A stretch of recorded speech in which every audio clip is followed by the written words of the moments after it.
from Miller's Hoagies too, right? No. Jeez, talk about police brutality. Miller's Hoagies, Route 144 in Milesburg, serving a tradition of excellent food since 1953. The all-new WBLF AM and FM now at 106.3 FM. PA Sports Now, weeknights at 5. Depend on it. Now, live from Washington, D.C., giving you perspective from both sides of the aisle. It's Benson and Harf. You see, I built.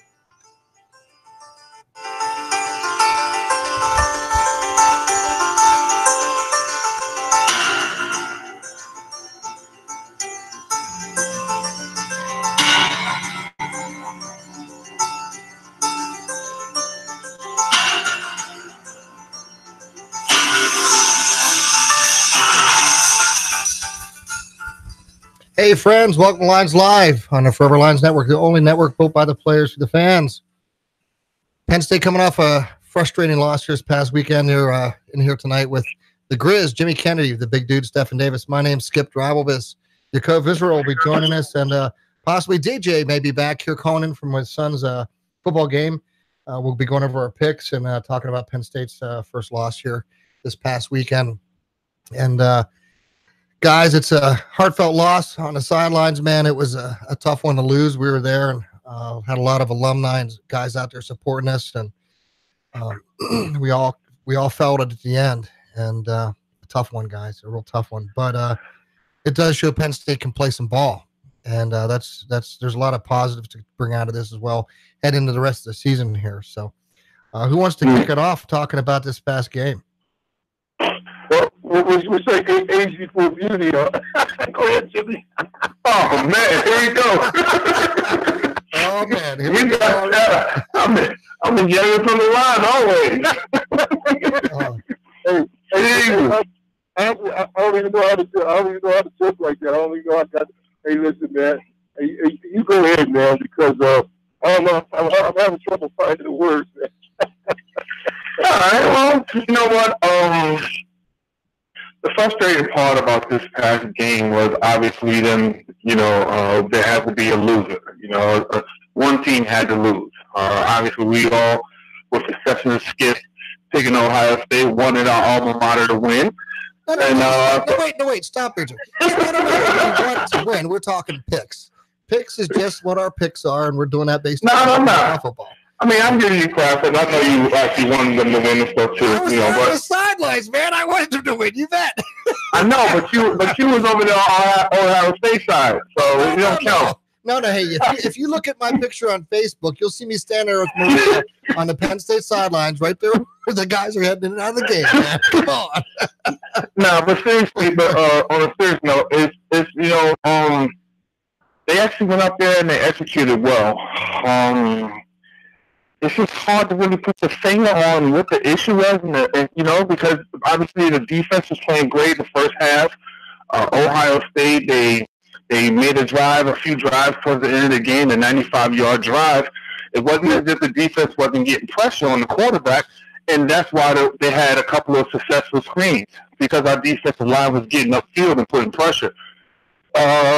Poor tackling towards the end of the game, and I just think Ohio State gutted it out. I mean, you can't ask for a better game. I mean, we lost by 1.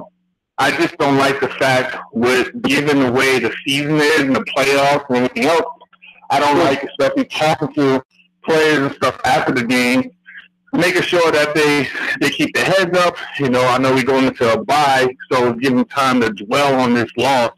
But given the last year and the last couple of years, we out of the national championship last year by 3 points?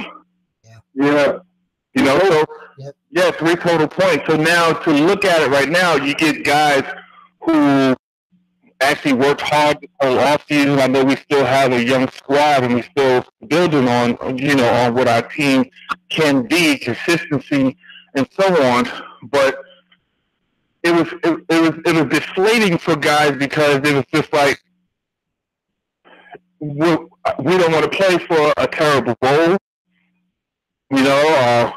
Guys who won Big Tens, who won the Big Ten championship, guys what I did love about it is the guys don't want to. They're not individuals, but they're like, it's all or nothing. We wanted to go for a national championship, and I just don't like the fact that you have to be undefeated. And I talked to about 10, 11 of them over the week.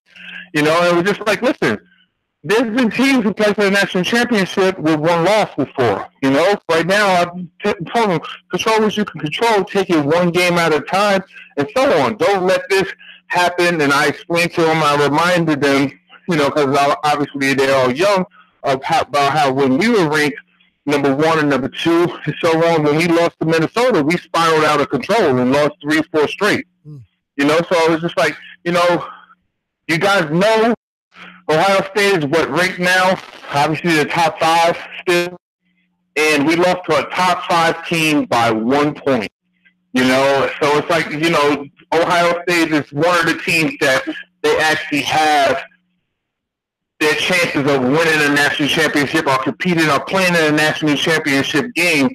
Their talent is superb, and they get a great recruiting class every year in, year out, and we lost to them by 1 point. And we actually had the game in the bag if it wasn't just for a couple of miscues, because you can't say it's a game, It's I always say it's chess, not checkers. Yeah, it's just basics, Jimmy. It's that basics at the end of the day, what you get. Yeah. And the couple. Here's what I take away from it. I would say Penn State. This is to their credit. They rise to the occasion, and I give them credit for that, because that is excellent. That's excellence in football.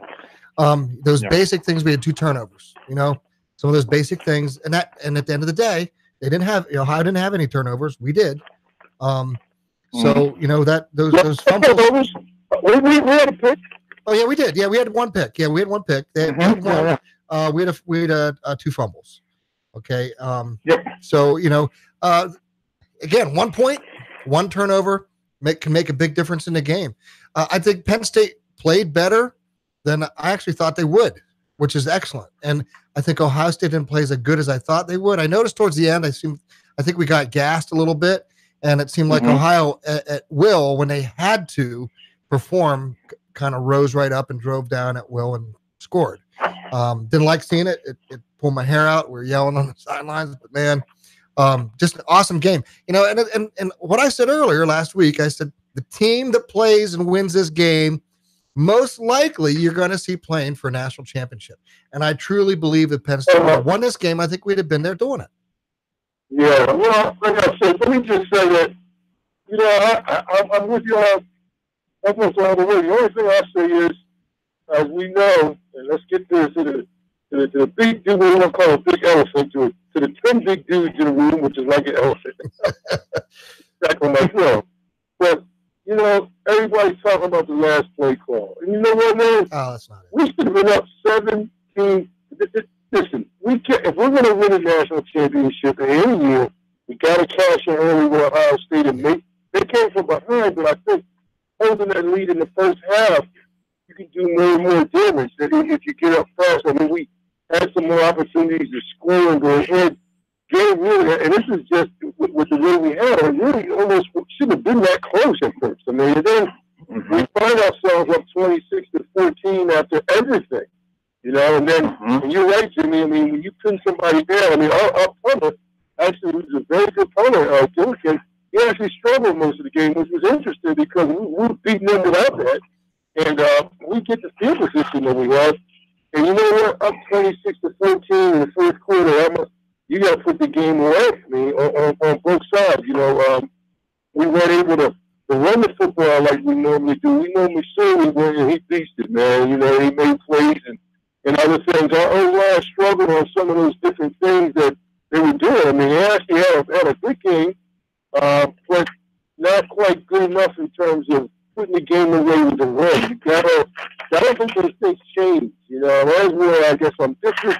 Is the football is different, and we had a chance to do some things, and we didn't do that consistently enough.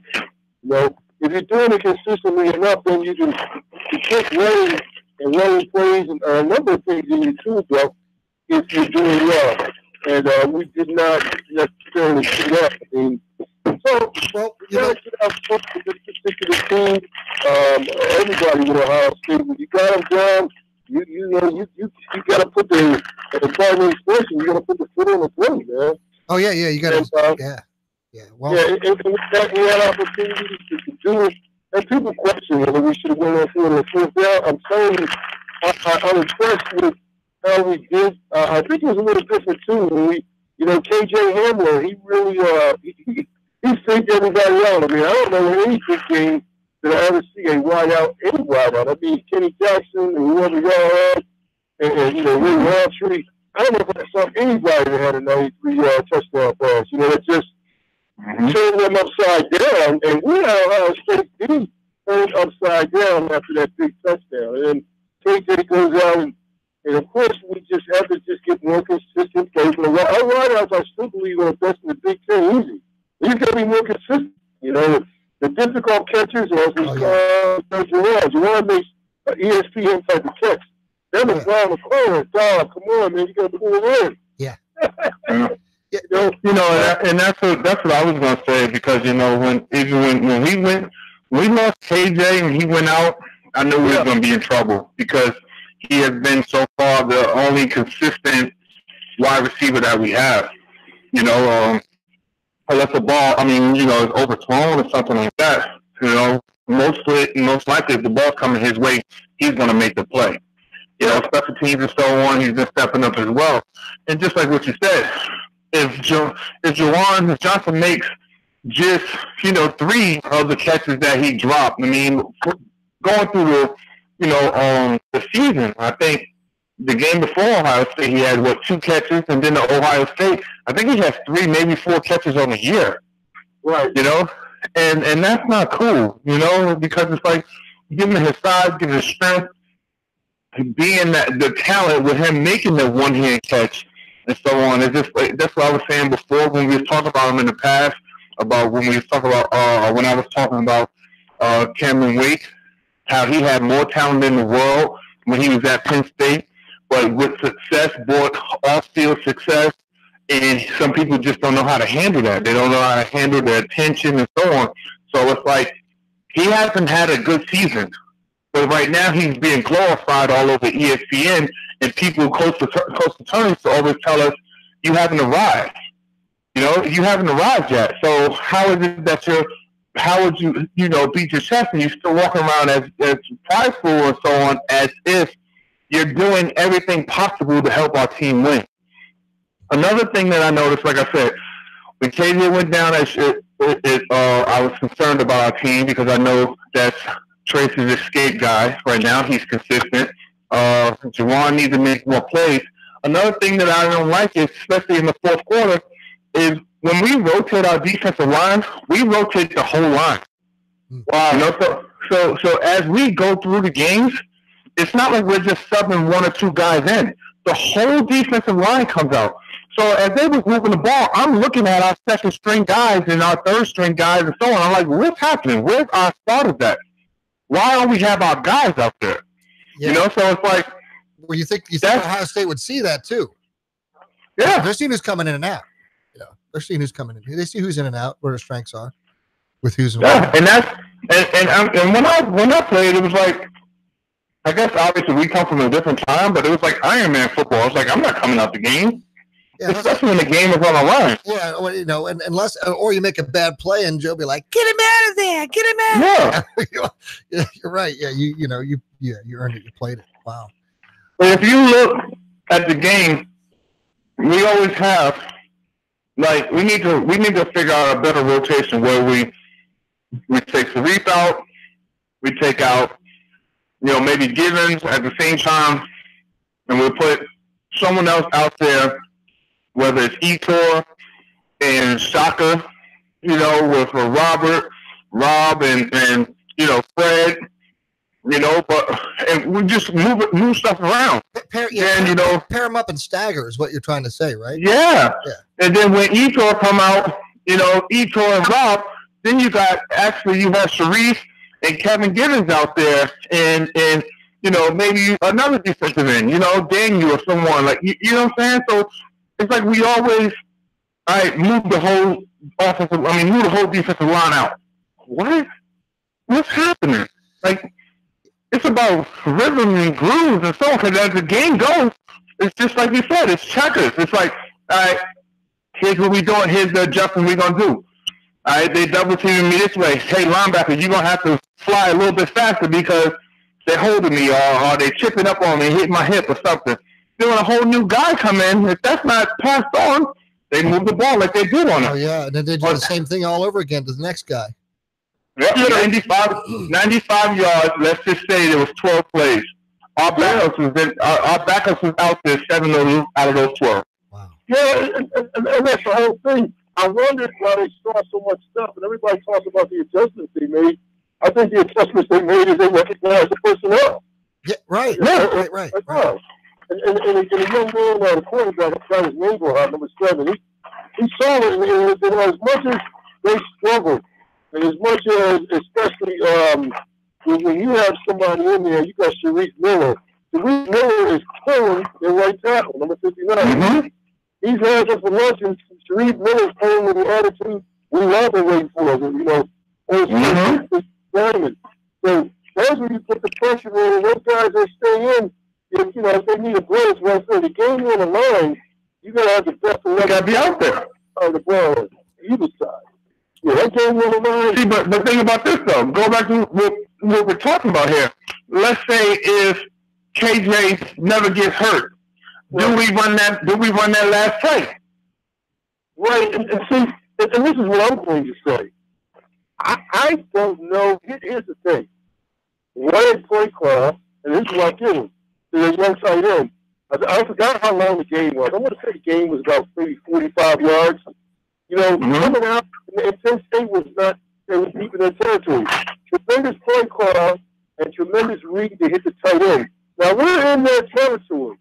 Now, this is where we have time. But all we do is we don't really run. The interesting part is, if you look at that series, there's 3 passes and then a run. Why not start off with the run? Because they've got to get set. And because they've got to get set, and that's about the first play, this is where you're going to go ahead and run, even if you get a yard or two, to just keep that defense grounded and you keep them anchored. But if you're looking at it as a pass, and by now, they've got us firing early, and by now, the D-line is ready for a lot of stuff. And by now, we don't have Handler to run that slant that he ran. He's not going to run it. Like, man, he ain't going to run no slant. So there's all these other folks, and it's just, like I said, that last series, even beside the last, I look at the net with those 3 plays leading up to that play, because I was trying to figure out why we can't, and I realized, I said to myself, we got a chance to get a field goal to go along, and unless even if you don't trust the defense, you still got, and the gas, you still got time, this is the only time this last game was the only time that I was upset that I wasn't on the sideline. And I'm going to tell you why. Because having Coach Johnson as a coach, I knew everything that they was doing. Every alignment that they got in, everything that they was doing, every stunt that they was going to run before they even ran it. Wow. Because it was literally game on the line. But think about when I was there at Penn State, how many times the game went down to the wire versus Ohio State. I blocked the kick one year to give Joe his 324th victory. It always comes down to the end. It always comes down to the wire. And literally, as they was running the tango call, I think everyone probably would have saw it. When the defensive end went underneath, it was more like a TE stunt, but it was stabs. Every stunt that they ran, I was just like, wow, it's really just the same way. It was just like, oh, Coach Johnson likes running this stunt after he runs this. And literally, the next play, I was like, oh, my God. It was just one of those things. Obviously, I'm not an offensive guy where I could be like, hey, here's what they was doing and so on. But it was just weird to know everything that they was lining up to do defensively because Coach Johnson is consistent with how he runs his stuff. Right. And that's why, and again, they know a whole lot about defense because we were trying a whole lot of stuff. And I said to myself, what part of that does to be a quick play? Do you just it's just a physical battle. When you're beating the guy, you don't need pressure. They kept running the screen because they saw the screen going run. In terms of how we were going to do it, what pressure we were going to use. So I mean, that's what people get you with screens. I remember that. But I'll tell you what, a great football game. I can't tell you what it was. A great football game. Yeah, it was totally agree. And I feel terrible for those guys. And you know what? I'm a believer that's still not over. You might disagree. I don't know about you, Jimmy. I really listen to this. I really believe Ohio State is going to lose. I don't think. I totally agree. Undefeated. They might even lose. Yeah. But I've seen, even without Bosa, they didn't play well. I mean, their offensive line is very suspect. Yeah. And their quarterback is shaky as well. Yeah, he is. He can't run. He's not going to run like J.C. Barrett. You know, J.C. Barrett is going to put you in a situation where you got to play both. And we even called that on him at one particular time. Basically, not with pressure because everybody did what they were supposed to do. I had the discussion with a few of our players. I said, right now, take it one game at a time. I said, the chances of us, still winning the Big Ten, hopefully it's still great. I said, because right now, Ohio State, they're not as good as people are making them out to be. I said, we went out there, and I said, I'm not saying that because I was on the phone with you guys. I said, I'm not saying that to say that we suck. I'm saying that to say that right now they're in the top 5, and they're ranked in the top 5. And if we go do what we have to do, eventually we'll be back in the top 5. I just felt that way.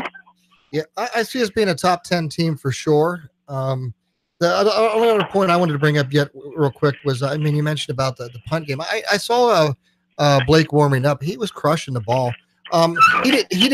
He wasn't on a real high, but he still averaged 39 yards a punt. And when he had to, man, he put the ball at the 5 and it stopped. I know we kind of got accustomed to having an NFL punter, and so when he has an average day, we're like, oh, he's not having a good day. And I'm like, 39 yards is still a great average. He's doing fine. It's just wasn't a great coach. Right. Yeah, it's not. He's not. We were used to NFL quality punts, and he had a average type of college day for a college punter. So I think he did a great job. And when he was called on to pin the ball down there inside the 5, he did a great job. So kicking game wise, I think everybody's on track there with that end of it.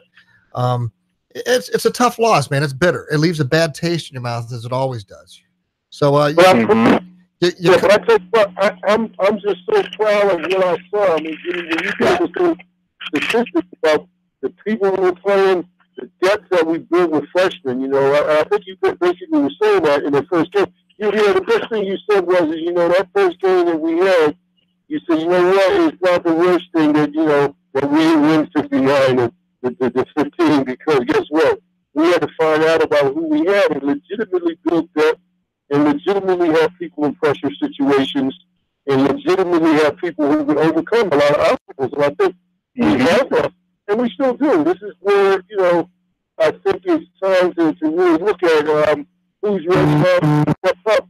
And I don't know what changes need to be made or anything like that. I think it's just the approach to everything else, where everybody can look at things differently. Well, like you said, Jimmy and Skip, to know that you're that good, as Joe would say in the improper vernacular, you got to get ready to get good. You're getting good. That's right. That's right. That's where we're at, to be honest with you. In the back of my mind, I said to myself, what a tough football game is going to be. And it was a tough football game we needed. And I still think that we have more than a shot. I think last year in those 2 games, I think when you're pointing out those 3-point differential against Michigan State, even though we did okay, we were so emotionally spent. I'm surprised we were able to do that. I mean, we got emotionally spent over that long because we had 2 18-point leads. Nothing like that this time, but very outstanding football team, and I like the fact that Coach Franklin said he's not, it's not going to happen again. And it's about time we heard that he's not just such a nice guy, because sometimes that drives me nuts. I'm like, all right. Hey, he is a nice guy, but he can, but he's being right to the point about how he himself wants to pursue excellence. And we couldn't ask for more than that. You know, that's what we want from our coach. And you know, you've heard from Jimmy, and you've heard from the big dude and myself. But Yakov is on here, or is that DJ? Is that you, Yakov? Hey, all right, we got to hear your side of this, Yakov. What are you thinking of this one, buddy? Yeah, no, I appreciate that. I just, you know, I think we could talk about it, Grizz, a little bit, maybe, you know, coming up in big games. I like McSorley. I was looking at the numbers, and they were saying, you know, basically the total yardage for Penn State was 492. Wow. And basically, Tracy McSorley ran for 175 of that 492, and he threw for 286 of that 492. Oh, he definitely carried those. When you add that up, that's 286 he threw and 175 he ran. That's almost all the yards. Yeah, but he averaged seven yards a carry too. He averaged 7 yards. Yeah, but I mean, given the situation, you know, I think he ran the option to perfection. You know, the way he, you know, pulled the ball and made his decision making was just on point. I mean, I've already had respect and love for the guy, but after watching this game and, you know, the show that we had prior to it, talking about, you know, his NFL talent and so on, like just his leadership alone to get him drafted and you know, hopefully go on to have a successful career further, because the guy is just a leader. He's just a proven leader, and I love and I hope, well, I love that his attitude rubs off, and it's like he started to show off by saying, Skip, we rise to the occasion. I think that's because of his attitude and so on. Yeah, he's got his head on straight. Yeah, you got to like a guy who plays with a lot of heart like that. You got to love that. And you know what I'd love to see more than anything else is us have him get under center and put 3 more guys in the backfield with him that are big. I think that'd be awesome. Guys for speed and pound that ball, baby. Pound it. You probably don't have rosters like that unless you go use 3 tight ends, and you can. It's just that, I guess, I mean, it's like even in the NFL, it's like, boy, how many people have fullbacks in a roster? And it's like the tight ends and fullback are the same people. You know what it is? Honestly, it's us, even as fans now. You know, obviously we have our connection to Penn State, but even as fans, our offense is so predictable. We know what we're going to get. We're going to get draws, we're going to get this, we're going to get certain things and so on. And it's like, when are we going to change it up just so we can have more success? And now understand this. I'm not saying it just because we lost. I'm just saying it because I really would like to see a little bit more wrinkles. I would really like to see us go out there and just catch it. Like, whether, like, obviously, you know, like I said, I'm a defensive guy. So it's like, I speak from a defense point of view, but obviously I know the game offensively and so on. But I would like, I know Skip always talks about the quarterback coming under center. What would happen if we come out and Trace is under center? What will happen if we come out with a fullback? You know, what will happen if we move a tight end? Because teams always struggle when we do the razzle-dazzle stuff. Every time Miles actually took the shot, I mean, took the pass, you know, like the wildcat formation, we got yardage on it. Right. Well, let's take Trace out and put a tight end in there instead. Okay, I totally agree. I mean, if you want to listen, nothing I'd love to see more than a true triple option. Trace's option quarterback. Let's really freak somebody out here. Even if we line up with a 9 with an extra tight end, let's run. See if we can get a dive from it, or spread it out down the line where he tucks it in and cuts back, or options it out. I mean, throw some stuff in like this, or send a guy in motion, an option one way. Hand it off, counter in a reverse. You know, I mean, there's tons of stuff you can do with an option offense, and he's talented. So, and if you're gonna have him running, man, let's make him a true option quarterback and get him. Let's pound that ball on the ground, because, you know, at the end of the day, we needed to eat the clock up, and there's only one way to eat the clock up, and that's by keeping that ball on the ground. And if you can average 4 yards a carry, you'll never need to pass the ball, and you can have one sustainable drive that will eat up a whole quarter. Yeah, and it goes back to what we said.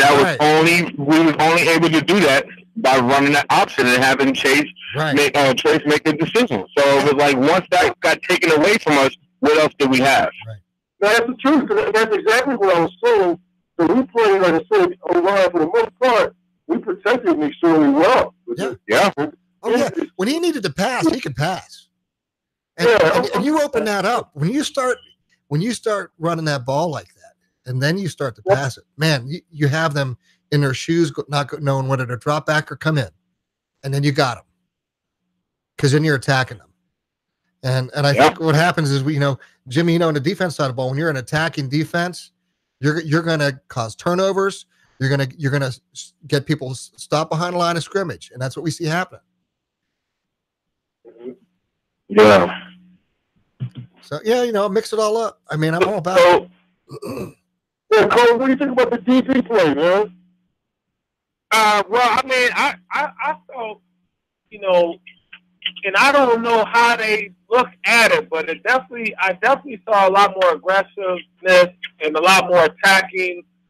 We were meeting them in the backfield. We had a lot of more aggression.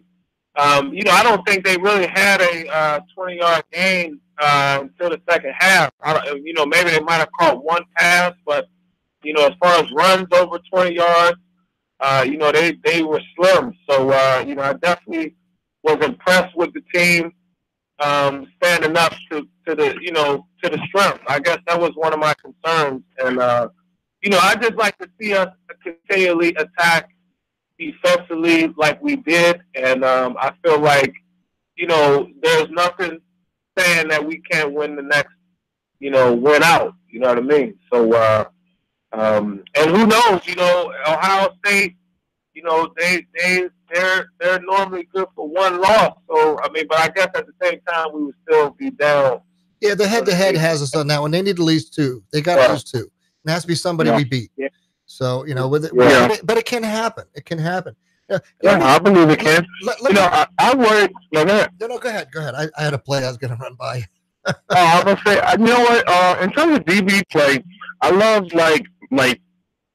I love John Reed, his attitude. I love that he overcame the injuries and everything else.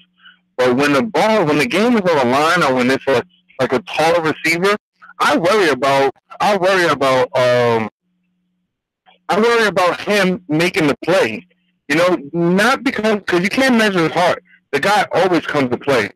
But just in terms of his height, without getting the pass interference call, without having something happen to where it can actually hurt the team. I understand that it didn't happen this game, but it was so close so many times. And I think that teams, like when we talk about when we got guys tired and so on, I think teams show up and try when they see him out there. I think they're trying to take advantage of just the height. I know I would. Mm-hmm. Yeah, and I felt.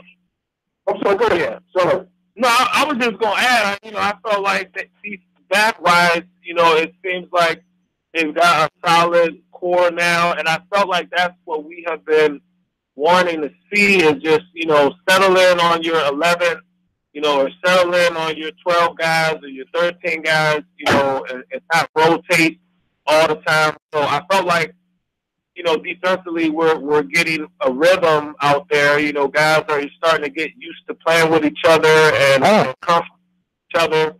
So I feel like, we're blooming right at the right time. You know what I mean? I think everything this year just seems like it's coming right at the right time. So, so I'm excited to see this Michigan State at home. You know what I mean? Oh yeah. I mean, wow. Let me run this one by.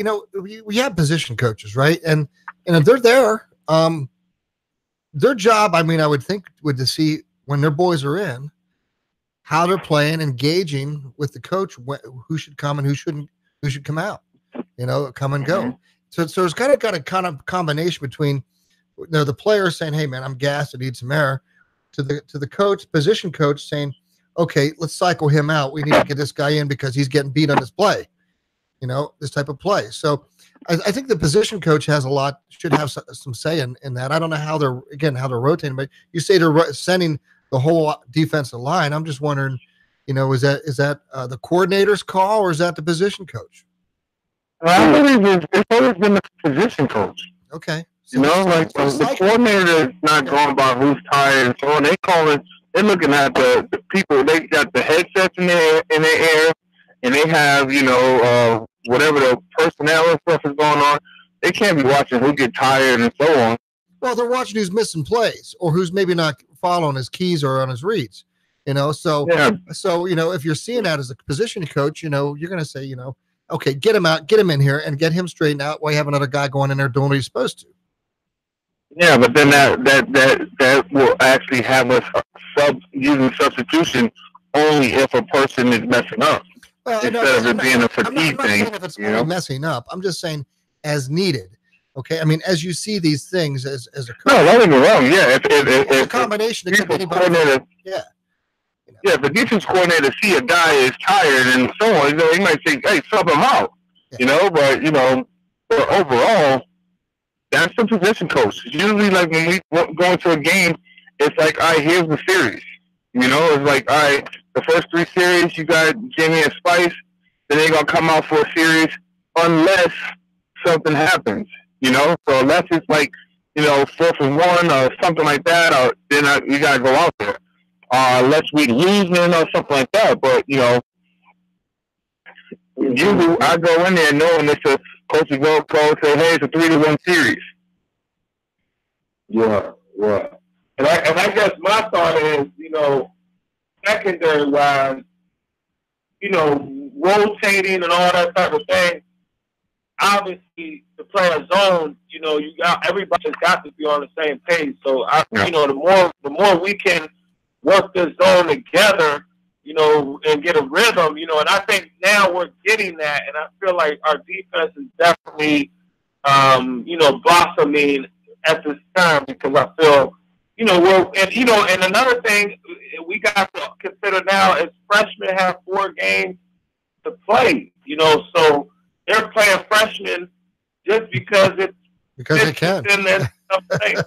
Yeah, you know what I mean? Because it's part of the game. It's part of the plan now. You know what I mean? How they can leverage that rule or whatever. So, I feel like we had a lot of shuffle going on those first 4 games, and now I feel like we're ready to really go attack Michigan State. Like I feel like we're ready. We've got it all out of our system now. So. I only had one quick question on this real quick because we're down to probably about our last 15 minutes already, guys. Fast hour of college football, I'm telling you. Now, Jimmy and Yakov, you guys can answer this. On the NFL side of it, when it came to substitutions and people coming out of the game, how is that different from there compared to the college football? Go ahead with that one.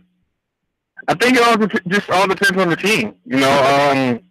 It was one of those things like we substituted ourselves.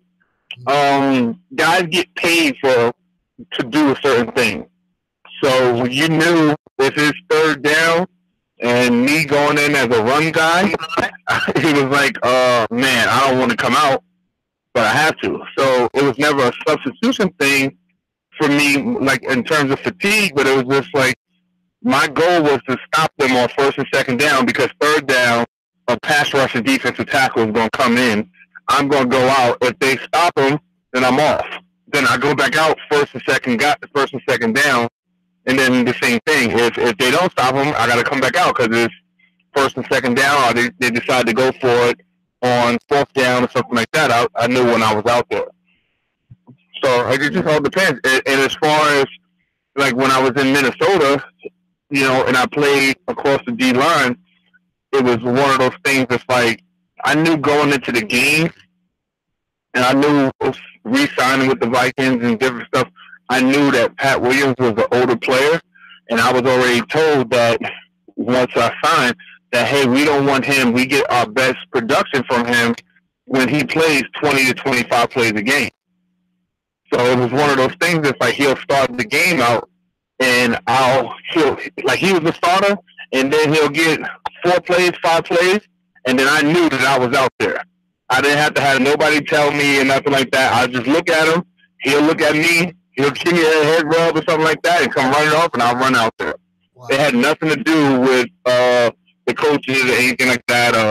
If it's 4th down, if it's 4th and 1, and if the team obviously trusted me to be out there and do my job, I was out there. But if it's 4th and 1 and it's game on the line or something like that, it's not about me being out there because I wasn't able to do it. But you got Pat Williams in front of me making 7-point-something million, and Kevin Williams there making 8-something million, and these guys are Pro Bowlers and so on. You want those guys in there in 4th and 1 situation with game on the line. Wow. Okay. Totally different. Totally different way of doing things. Wow. That's good. Good. Well, good. a couple comments Yeah. on offense. I want to run this guy by real quick, guys. What are your thoughts of this? If Coach Franklin took maybe a guard who maybe played fullback in high school and said, "Get back here," and put him back like a fullback. What do you think about? What do you think? And just let this guy be like a bulldozer and plow on through. I don't like that. No. Only reason why I don't like it is I like the idea, but I'd rather be a tight end. Okay, sure. Instead of a guard. A big guy. Yeah, because I think a guy has some speed. A guy that has some speed. All right. Yeah, because I don't. The fullback position, I don't want to play it down as if it was an extra lineman position. It was actually, those guys were athletic. Those guys think about it. Mike Alstott was a fullback. You know some of those guys. Yeah. Yeah. Those guys is beast. They was athletic, and I don't want to just say like the difference between a fullback versus the offensive guard. They're not equal. Well, but talking like the fridge, man. You get somebody like the fridge gets out there and just, Nah. I want the Grizz out there too, though. Yeah. Nah. See, like in my position, like I started out playing offense. I started out as an offensive tackle, but I had no desire to be a fullback or anything like that. Now, I argue with Joe every year up until my junior year. Redshirt freshman to be a two-way player. Freshman year, all that. Sophomore year, please let me be a two-way player. Let me get some guarding. Let me get some. He wasn't trying to hear it. Yeah. And then he started telling me how valuable I was on defense. He didn't want to do it. You got to say, "Give me the ball, coach. Give me the ball." Hey, we didn't kill him. He just told me I was a failed experiment as a third tight end. No. It would be nice to see some of the I'm sorry. Yeah, no, wait. Hey, Cove, let's stop and finish that one, man. This is classic. Go ahead.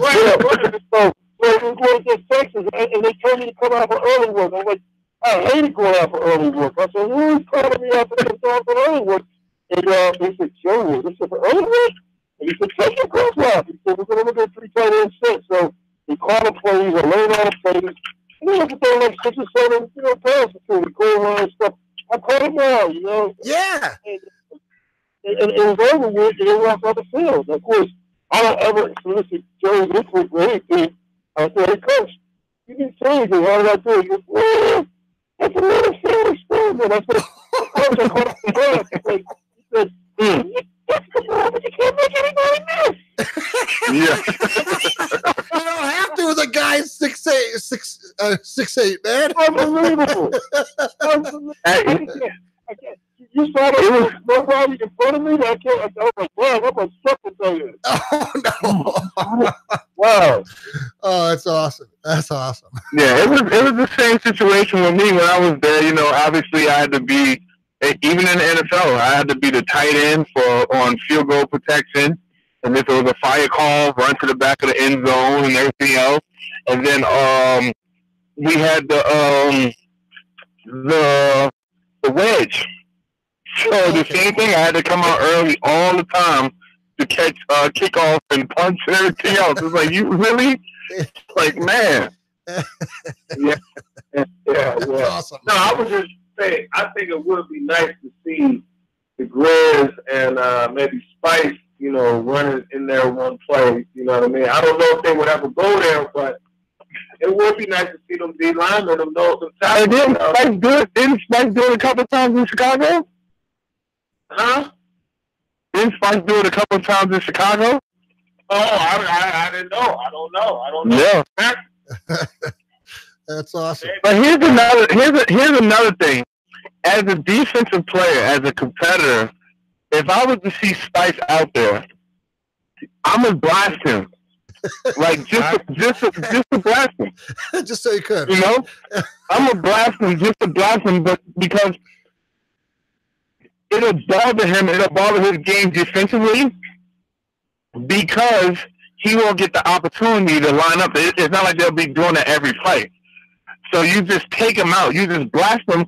You just cut him or do something. Just, you know, whatever you do, whatever way you go, just take him out.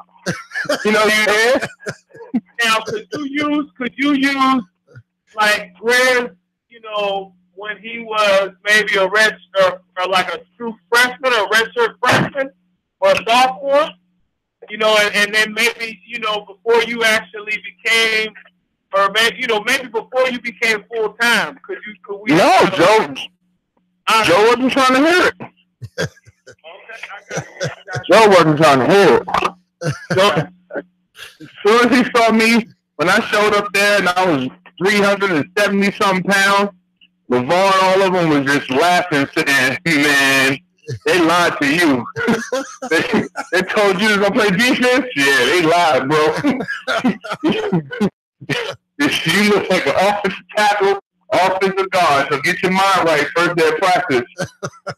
I was like, "Nah." We went into the locker room, and we was going out there, and I saw the blue jersey. Everybody was looking, saying, "Oh, they got you with the blue jersey." I was like, "I keep telling you, I'm a DT." Yeah. And we went out there, had the first practice, and LeVar was like, "Yeah, he's over here with us." Brandon was like, "He's not going nowhere." After one practice. Wow. Yeah. That's wild. That's wild. Hey, guys, let's transition on over here to our picks here. We got a hard break coming up here at in a few minutes here. So if I have to cut in here, I will for that. Taking a look back here last week, there was only one person who got them all right. Thank you. What's his name? Yeah, you know who that is. The man who's now up by 2 on every by. Oh, that's his name? Yeah, that's me. That's me. Yeah, I got it. Hey, he stopped his everybody picked it all right last week except for Penn State. And I know you're like, dogging me about it. And it's just picks. All right. I want Penn State. Who's number one? Me. I am. Oh man. Yeah. You're now Jimmy, you and Stefan are tied for second with 36 and 13. And Yakov, he's at 35 and 15. So, it's all within 2 or 3. And of course I'm at 38 and 11. So, yeah, it's all real close. And DJ is 4-1. DJ's 4-1. DJ gave us our picks too for tonight.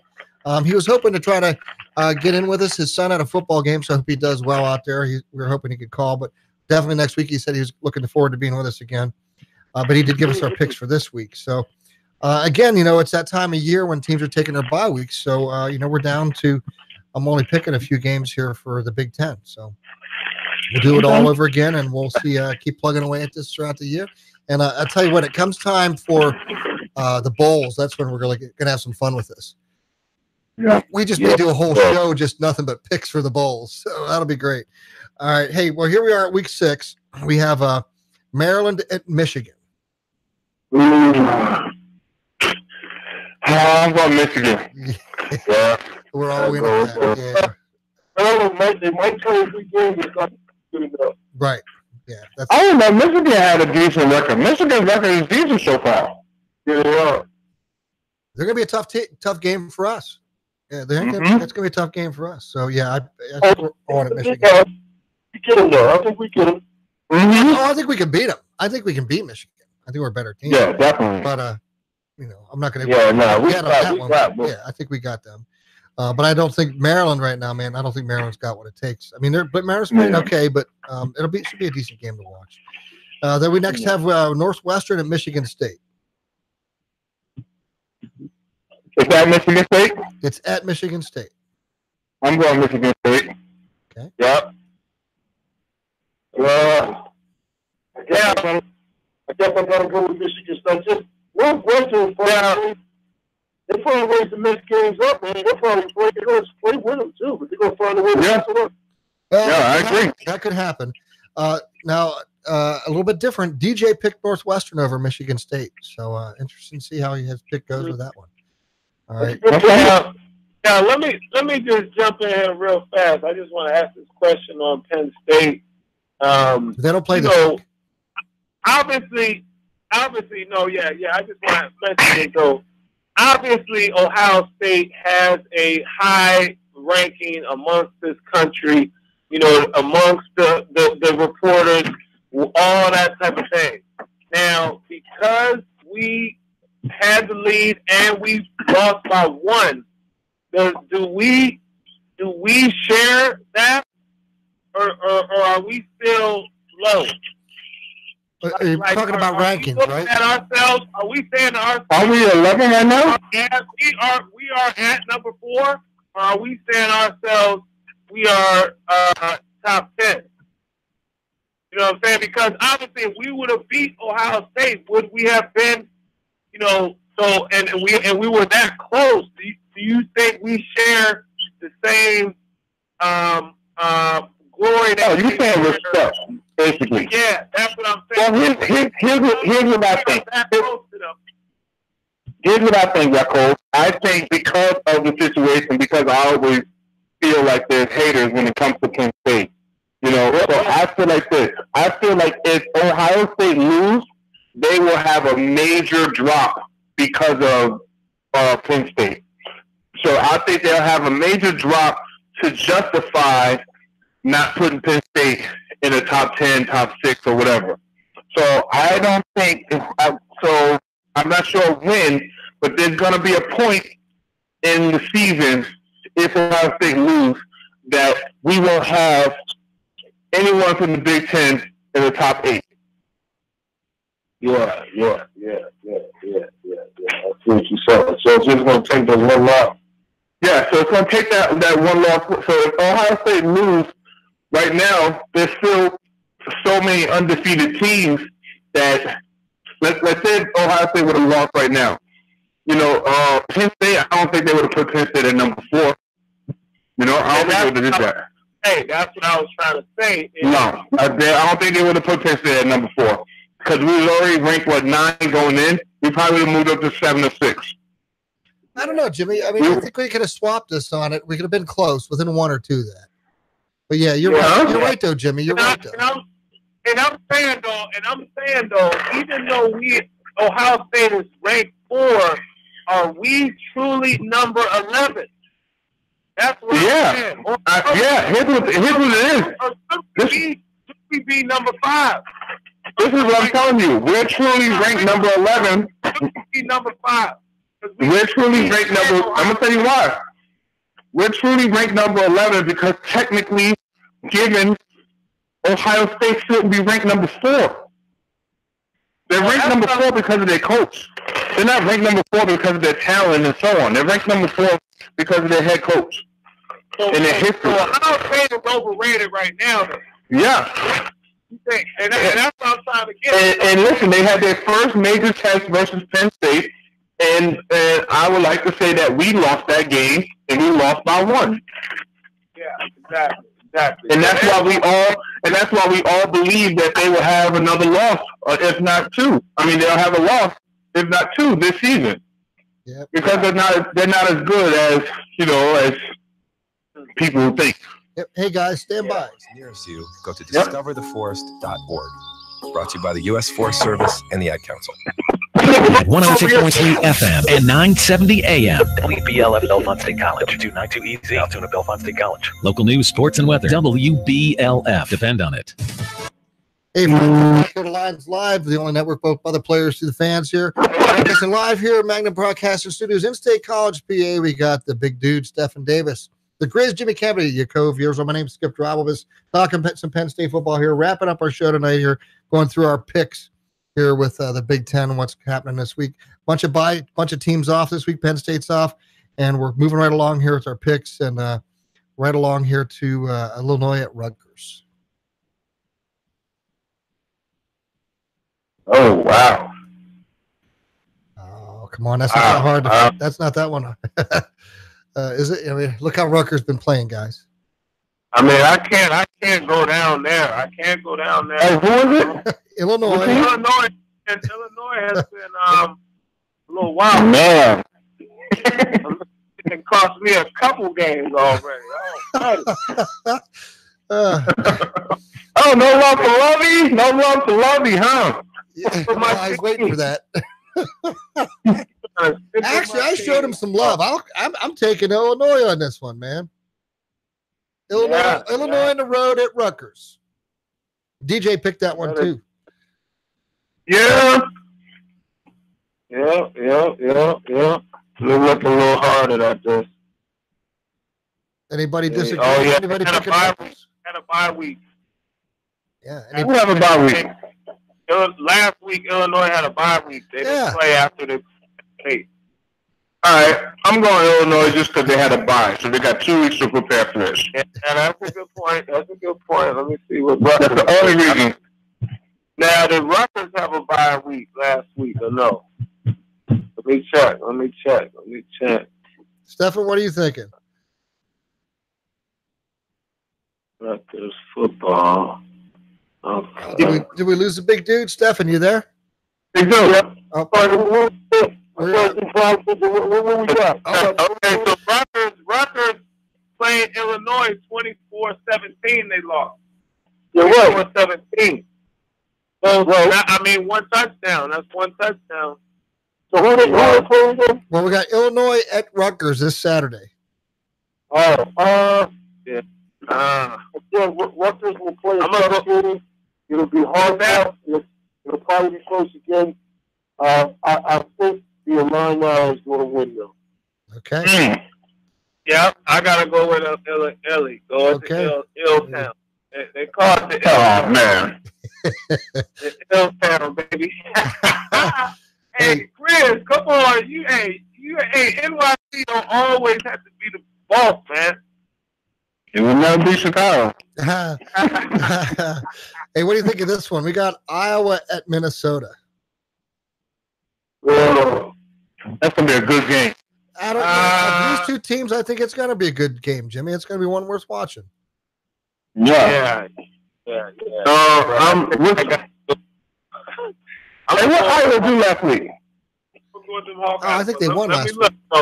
They might have been off last week, actually. Let me check. Nah, because I remember seeing them waves to the pretty sure they won. Pretty sure they won. Oh, they played Wisconsin. And they beat Wisconsin, right? They lost 28. They lost to Wisconsin? Yeah, they lost to Wisconsin 28-17. Now, that was on the 22nd, though. So, was that last week or no? No. They had a bye week? They had a bye week. Yeah, they had a bye week last week. All right, I'm going with the bye week. I'm going with them coming out the bye week then. Yeah, the bye week might be the way. Who you said Minnesota. Yeah, they lost one. Yeah, I don't see Minnesota playing as good balls in. So DJ picked that too. They had a bye week too. They lost to Maryland 42-13. Yeah, they're not as good. The same week Iowa played Wisconsin. They lost 42-13. Yeah, I can't see them playing a good enough ball to beat Iowa. I just don't see that happening. Yeah. What about you, Steph? Yeah, I'm going to go with Iowa. I'm going with Iowa. You on with Iowa? Okay. Stephen, what are you thinking? Yeah, I'm going to go with the Hawkeyes. Yep. All right. Not probably not. No, it's going to be a good. And actually, it's a game worth watching. These teams aren't great, but they're playing. They're pretty well matched up. So this should be a fun one to watch. Yeah. It's just that romance with that coach and that fired up guy. It's going to go so far. Guys. Right. Yeah. Well, here's a good one. It's just out there. Yeah. Here's a good one for you. Indiana at Ohio State. Wow. I'm actually going to go Ohio State just because they're home, and I think right now they have confidence. Yeah, it's an uplifting win for them last week. Coming in here and winning like that, they're coming off a high. Yep. Anybody want Indiana on this one? Yakov? You got to keep that ranking. Yeah, and we got one more left, guys, and this isn't a no-brainer here. Yeah, DJ's also on board with Ohio State. I don't think it's going to be hard to pick either. We have Nebraska at Wisconsin. Wisconsin. I think we're all on that one. It's at Wisconsin. It doesn't Yeah, matter. Wisconsin. Hey, listen, man. Nebraska got business at home, man, by like 20-some points, right? Yeah, it's ugly there, man. It's ugly. Now, is this Frost first year or no? Huh? Is this Coach Frost at Nebraska first season? Yeah. Or no? Okay. Yeah, they definitely must have a conflict in their personnel. You know, I don't know if his offense has got the personnel he needs, but You got to keep in mind he didn't recruit those kids. You know, he's trying. I think he's trying to be loyal to those kids. You know, to a point, because you know it's obviously it's not their fault. So I think he's trying to be loyal to them, and he's trying to slowly, like, not change everything. You know, so whereas they're still running plays that they had from a season and stuff ago. You know, so I think he's trying to make the transition, but I think I see them being successful in 2 years. Now, are they? I haven't got to watch them, but I didn't know if anybody knows. Are they on the center or are they in the gun all game? They do both.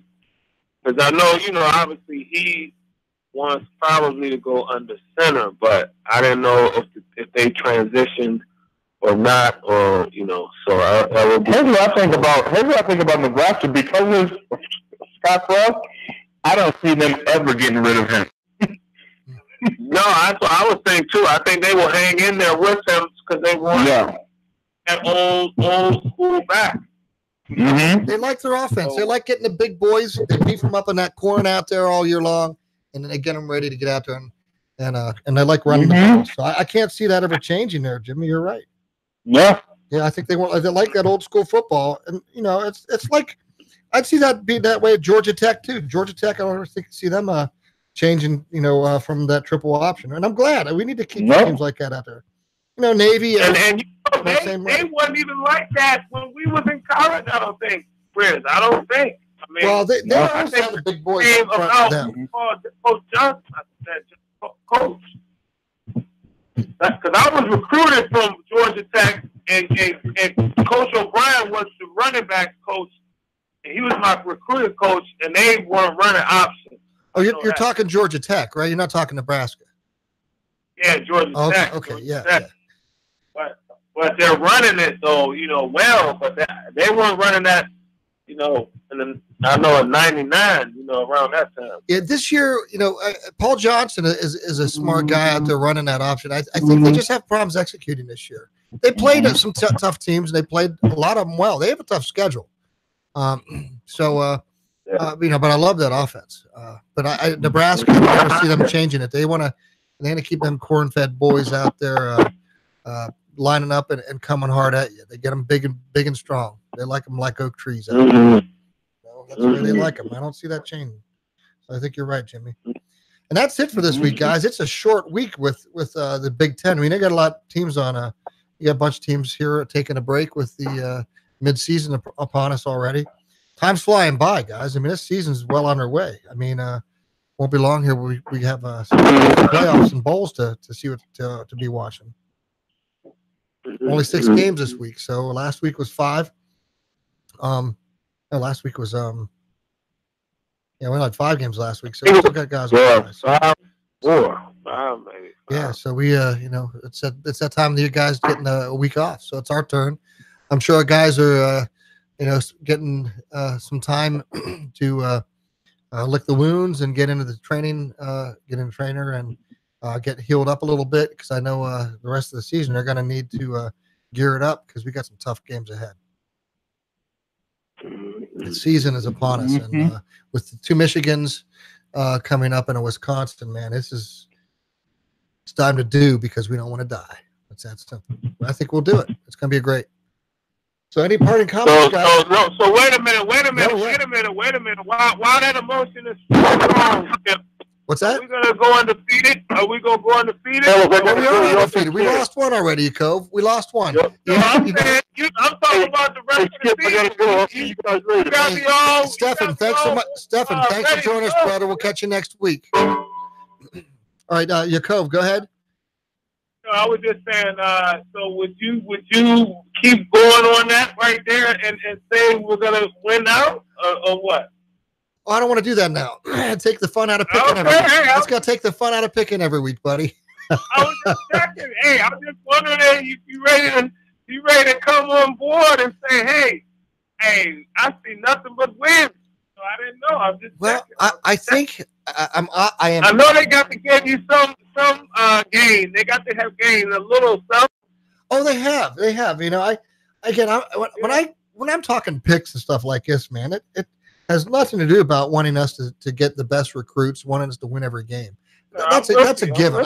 When I look at these picks, I really try to look objectively and see what do I see with the football teams and these others, and that's how I kind of pick them. So I try to take remove myself from Penn State and try to look objectively. Okay, what do we got here? And I try to break it down that way. And I the times. So far this year, and when I look back, and I gauge myself as I look through these picks each week. I gauge myself. The ones that I've missed, they weren't but by a few points. So I like this. This is a lot of fun to me to get out here and pick these games because it's a challenge, and so when I pick it, you guys take it personal. Like I don't want Penn State to win. That's never the case. I want us to win. I hope. I'm just wondering if you see that the time is now, or maybe it might be next year. I don't know, but I was just wondering. You're talking about going to national championship. I picked that earlier this year. When I think earlier in the season, we before the season started, I picked Alabama. I still see them being there in it, and I think I even picked Ohio State. So I still pretty much stand behind that. I think Ohio State. Even Ohio State. Right now I don't see a tougher conference in college football than the Big Ten. The Big Ten is the toughest conference in college football. There's nobody out there plays tougher football than the Big Ten. Yeah, and we have our eyesores. Okay, we have some teams out there that are just not playing well. Some programs that are just really struggling. But even those teams pull off some wins and upset people every now and again. I still think it's the toughest conference out there compared to the SEC and some of these others. But nonetheless, so I think at the end of the day, I think I'm stand behind my picks, like I had in the beginning of the year. I think so now, would you say Penn State exceeded your expectations? Yeah, and I know you came on a little bit later. I said Penn State rose to the occasion, which was great, and played better than I thought. I said they played better than I thought they would. I don't think Ohio State played as good as they possibly could, and that made for a great game. The thing that I noticed at the end is as Ohio State, I think, and again, I just objectively looking, I think Ohio State showed character because when they were down, they didn't panic. They just went into that mode of executing the plays, and they did it well, and they scored when they had to. So that said a lot about their program. I mean, be it as may, they got their problems and stuff too, but nonetheless, it said a lot about who they are as a program. So I still see them being as, one of the toughest teams in the country still. And on the road too. I mean, coming up here to play at Penn State, nobody's going to want to do that. Who's going to want to be in Penn State? No way. That's one of the toughest places to play. You've heard them say this is the toughest stadium to play in the country. You can't have better fans than you have at Penn State. It's awesome. And I think that really all factored in a lot to this whole scenario we had here Saturday. Yeah, definitely. What do you think, Jimmy? I appreciate that. Yeah, Jimmy. Yeah, I totally agree with both of you guys. I mean, I'm on board with that one. You're not all over me this time. Yeah, I'm on board with that. All right. Yeah, we're talking objective football, man. We're just talking football. We're not talking, love for Penn State or anything like that. Hey, man, I am thankful we got a good coach like Coach Frank. And I saw him personally Friday at the high school game. I was talking to Yakov on the phone, and I started there talking to him. I said, hey, Coach. I said, Yakov, I got Yakov on the line here, and I handed him the phone. Yeah. So we got Shout out to Coach. Yeah, so but that was great to see him out of my old high school game. I didn't even really plan on going to my high school game Saturday. My brother came back in town, my nephew, and they wanted to go, and I thought, okay. Well, next thing you know, we get there, and my old head coach is handing me a tag, to walk down and get on the sidelines. They had some event going on for players and coaches. I was like, okay. So I got to see a bunch of the guys who I knew from high school, and also guys who went on to play college ball too. So it was kind of cool to do that. And of course, Coach Franklin was down there with us, which was great. It was fantastic to see them there. And I guess we got a guy or two out of my high school here who's coming to Penn State. So it was a great experience, and I love seeing them out there to do that type of thing. And because back in our day, the idea of having Joe come out to one of your games and even being on the sideline, it just doesn't happen, man. Recruiting today in college football is totally different compared to what we had back in our day. I still. Now let me ask you this. Yeah. Let me ask you this: Did Saban go into the high school game or no? Did who? Oh no, I didn't see Saban, but I saw some ESPN guys. I'm saying, I mean, in Alabama territory, is he going in the high school game or no? Oh, I don't know. What would you think, Rick? Probably not. I didn't know. I think the program speaks for itself. Is Meyer In terms of Alabama. Well, yeah, you're right, Jimmy. I don't think he has to like other schools Yeah. do. Now, what about Meyer going to the high school game? I don't think he has to as much either. How about it, Jimmy? Yeah, that's I didn't know. So, And I don't think Coach Franklin has to more than it's like he's a part of the community too. Well, that's true. I also left out too. Chris Fowler was down at the high school game here at State College on Friday too. Mm-hmm. He was down here on the sidelines a little bit. I don't know him personally. I was hoping to get a chance to introduce myself, say hello to him. It's my understanding he actually think he went to State High here when he was a kid as well for a little bit. So, it's a great experience when they can come have a game day here in State College. I really like it when ESPN comes, and it's always nice to see Marie on the sideline. She's a wonderful woman, very kind, sweetheart. I'll tell you, for her to want to stand there and let an old ugly guy like me take a picture with her, forget it. But it was great. On that was, yeah. What's that? That was a good. That was good. Now, was she talking any football or no? Well, she didn't talk too much football. I mean, I know from over the past couple of years she's on the sideline, so it's kind of nice to talk to her every now and then, get little tidbits of her life. But she's living the dream, man. I mean, doing what she's doing, and she's out of Atlanta, and she spent a good bit of time talking to Wally in the sidelines, and I had to go to Wally and say, "Hey, Wally, did you get a date?" And he goes, "No, man. She mentored me whenever I was down in Atlanta." I was like, "Oh, okay." I forgot, that how old I am. I got. She was just being born when I was here at Penn State, so it's a while back. Now, do you think does she know football? Or Oh yeah, I think she knows the game. Yeah, she definitely does. Like she understands. You think she understands the flags and penalties and all that? Oh yeah, no, she knows football. She knows football, no doubt about it. I didn't know. She can't interview and ask the questions like she does if she didn't know the game. Yeah, well, I'm saying she might understand. Scoring touchdowns and kicking field goals, and interceptions. But I'm saying, does she actually know what the box is, or does she know what type of blocking they're doing, or or what type of how much football is she at that? Because I'm not used to talking to female. That. You coach, you really want to go there with that, buddy? Well, I'm curious. I wanted to hear what you had to say. I don't know. I did not have that much time. A female, like a professional analyst like that. I've never talked to them before. Well, so I don't know what it would be like. Here's all I can say, buddy. You got to catch her at the next home game. And she's a wonderful person, and I was honored and blessed to be able to be there to visit with her for the brief time that I did. So, you know what? We're going to thank everybody for joining us here tonight on Lions Live on behalf of the Grizz, Jimmy Kennedy, the big dude, Stephen Davis, Jacob Israel. My name's Skip Dribblebist, and we can't thank you enough for tuning in each week. We'll be back here next week again and do our picks. And in the meantime, here, enjoy this bye week and catch some more football. We're going to return you back to our regular scheduled programs. Great job, guys. Everybody have a great night. Lord bless. Take care. All right, be cool, y'all. Unbelievable how many registered voters are out there. So if Democrats are enthusiastic and they've got a little bit of an advantage here, I'm not saying it's going to help necessarily in the Senate, but in the House and maybe the gubernatorial races, it looks bad for Republicans. Marie, we're almost on a break, but do you want to jump in with last quick question here? No, I know we're up on a break, but that's a really fascinating point that Dana just brought up. And the statistic that 99% of those new voters vote.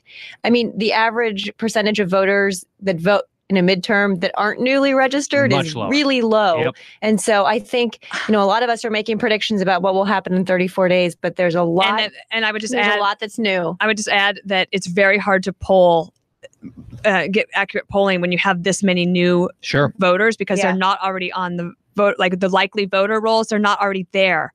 So just beware. Like, you're going to want to watch Fox News all the way up until the election, and especially on election night, because who knows what's going to happen. Dana Perino, congratulations on 1 year at the Daily Briefing. Woo. Thanks for stopping by. We really appreciate it. Oh, wow. Applause even. Thank you. Applause from DC. We'll be back with more right after this on Benson and Harf. You can watch Guy and Marie or listen anywhere on bensonandharf.com.